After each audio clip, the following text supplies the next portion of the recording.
Hoops Tribe, welcome to another episode of Hoops Before Coffee. I am on the West Coast, so I woke up at around 8 a.m. to look at my phone and see all of these WNBA transactions. And now I feel so much empathy for my Hoops Tribe on the West Coast because, man, imagine this being your morning like every day because things are just going on while you're asleep and essentially behind the rest of the world. So I haven't had coffee yet. I haven't had any breakfast actually. I'm still gathering my thoughts on what has happened with the Dallas Wings in a matter of a few hours. So Dijonai Carrington has been traded to the Minnesota Lynx for Diamond Miller, Karlie Samuelson, and a 2027 draft pick. And then Dallas also waived Teaira McCowan after 4 seasons. And if you've been even mildly keeping up with the Dallas Wings, the writing has been on the wall with Dijonai Carrington and Teaira McCowan. Teaira McCowan started the season. She had a rough start to the season. I'd say that she didn't seem checked in. She definitely never seemed to fully buy into this system. She had games where she had really bright spots. It's like she would get going and they would take her out. And I never really saw that they had a plan for Teaira McCowan. And even though I feel like throughout her career, she could have been a better player, I can say that I don't even think her skill set was utilized properly in Dallas. So it's unfortunate that she was waived towards, basically the end of the season where she could have been waived sooner so she could have at least had time to really rebound for another team potentially and be more impactful. Because at this point, it's so late in the season, she could get picked up by another team, but it takes some time to even gel. So she was kind of robbed of that moment because honestly, they could have truly evaluated her play and her fit in the beginning of the season and made this decision a lot sooner. Why drag this thing out? Because she just never seemed to be a fit, and I could see that as clear as day after just a few weeks. So I don't really understand holding on to her. Dijonai Carrington, on the other hand, it's like every time I see something about this Dallas team, it's negative. It's players looking crazy in the huddle after Conclanis has drawn something up. And they frustrated on the sideline talking to Alissa Smith, or Paige in the press conferences or the post-game press conferences sticking up for her teammates after Conclanis just threw them under the bus, or fans saying, we want Nola, like let her coach. Honestly, I see a lot of fans talking trash like throughout my years. Like I'm no spring chicken. I'm 34 here. So I've seen a lot of trash talk from fans, but honestly, I can say I have never seen fans rally behind an assistant coach in this way as they've gotten a little more successful throughout the season. So everything that's been going on in Dallas feels like a circus to me. I knew that it would feel this way after they hired Curt Miller, honestly, and I can say that I underestimated how bad Curt Miller would be in this GM position.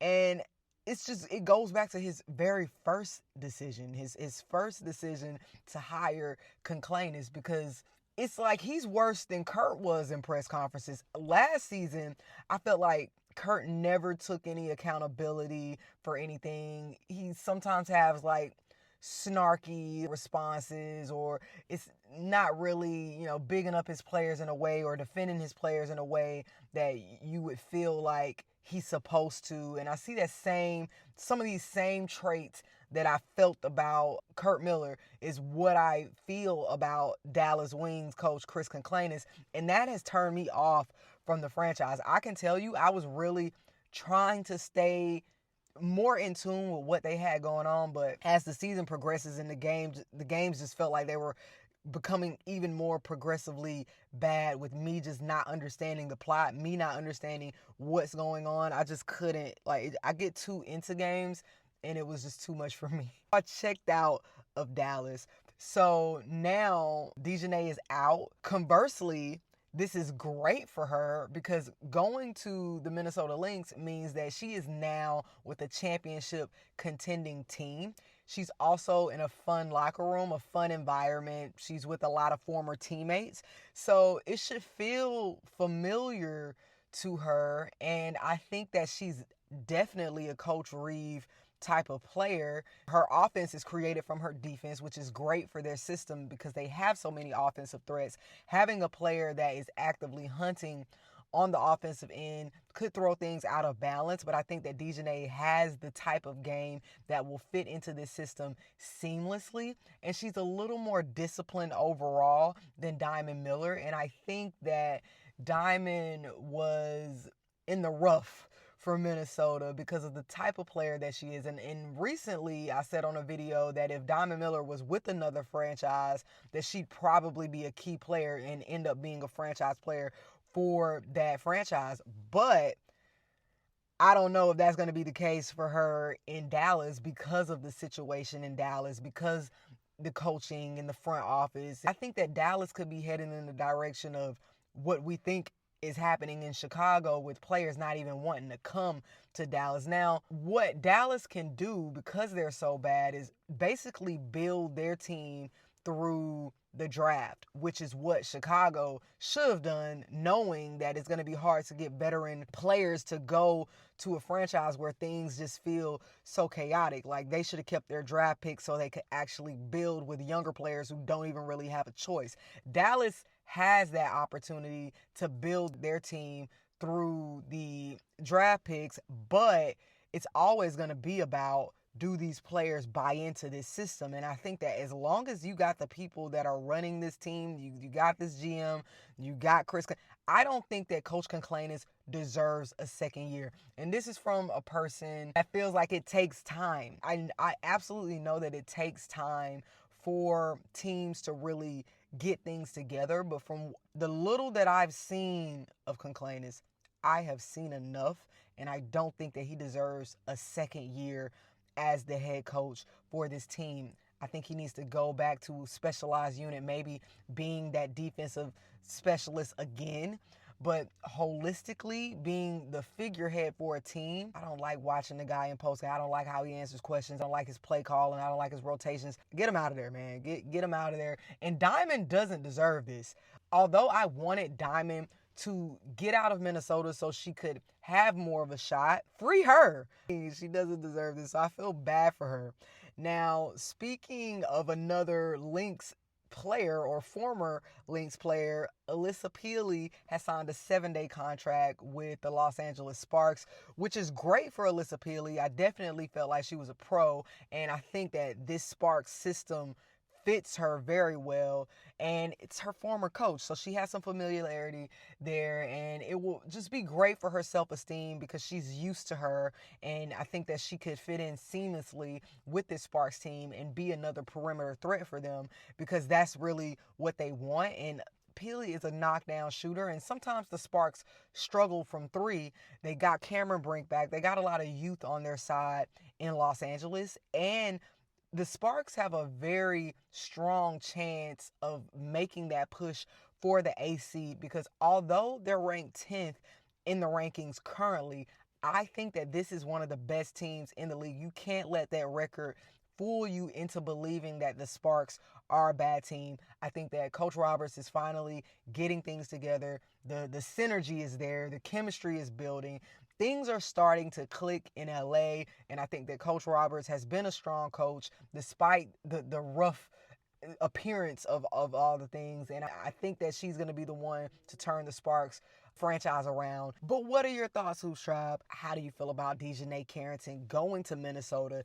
Does this make Minnesota a shoo-in for the championship? I think that Dijonai may end up being just as strong or a stronger pickup than Emma Meesseman to New York. And you already saw that Coach Reeve said that Emma made the wrong choice. So it's still up and stuck between Minnesota and New York. I'm going to be very interested to see how this series pans out, because they have a few more times to match up before we even get to postseason. So I think that Dijonai is a strong piece for Minnesota. I'm still not calling the season just yet because there are so many things still up in the air, but Minnesota is looking stronger, especially after that 53-point win over Las Vegas. They're looking like a super team, and now they're even more stronger with Dijonai Carrington. I'm also not calling this season because everything for Minnesota also depends on how healthy is Napheesa Collier going to be. We still haven't gotten word back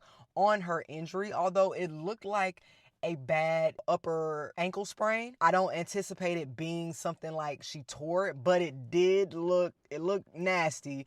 But she shouldn't have been in the game in the first place. And it brings me back to when Minnesota was in Atlanta, and I talked to Coach Reeve about load management, and she put a lot of emphasis on trusting that they have what they need to get players back into shape. So maybe she plays the players to the extent that she plays them even when she doesn't need to, because she feels more than confident in their medical staff to get players where they need to be through rehab. I'm going to let you see the question and her answer to that. Hey, Coach, Cassie with Women's Basketball 365. I'm interested to know your thoughts on load management with your star nursing back from injury and with the extension of the regular season and the finals. Yeah. How do you feel load management could be handled, or how the teams and league as a whole could handle it? Yeah, I mean, obviously that's the thing these days. Whatever the NBA is doing, that tends to be the mindset. We have just 40 minutes in a game. Obviously, we play fewer games. The cadence of games per week, I think, is something that you look at, and I think that goes into decisions. And we're about to have 11 games in 20 days, right? So we will be, very, very interested in making sure that we're well positioned. We do so much for the players outside of the game now. Players do a lot. I've been in the league for a long, long time. Better part of 25 years, and it is significantly different what the athletes do after a game. Prepare themselves before a game, after game, before travel, after travel. Things that we weren't doing, just 7-8 years ago. So I think we're far more equipped. The greater the resources are, the commitment around this space. I think, look at all the teams. We have multiple people on the medical staff, on the not just athletic training, but also PT, also massage. There's a number of spaces. So I think we're all equipped to handle supporting the players the best that we can. And I think that load management means something different to each team. But what are your thoughts, Hoops Tribe? I may not get on for a full episode of Let's Talk Hoops because I'm in Seattle and I just got a lot to do with my family. But interested to see what you guys have to say. Let's talk hoops.